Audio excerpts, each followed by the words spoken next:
करता है, अपना अनवर काकड़ की बात करता है, या अपना फैसल वाडा की बात करता है, तो उनको सामने नजर आ जाता है कि ये तीनों जो है ना, ये एस्टेब्लिशमेंट की गोद में बड़े बड़े हुए हैं और उनकी उंगलियों पर नाच रहे हैं। अभी तो सारे एस्टेब्लिशमेंट के उंगलियों पर नाच रहे हैं। बेसिकली उन्होंने इन सबको अपने साथ चला लिया और ये चल रहे हैं, और यही चीज जो है ना वो बयान कर रहे हैं कि GSQ से सारी हुकूमतों को चलाया जा रहा है। जैसे कि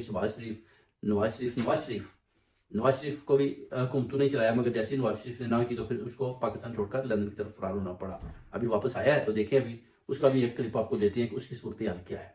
बहुत बहुत शुक्रिया। और इनको अपना एस्टेब्लिशमेंट को चाहिए था कि एक स्टेप बैक हो जाएं और मुल्क की कौमी और सलामती के लिए जो है ना अपना इमरान खान साहब को बाहर निकालें।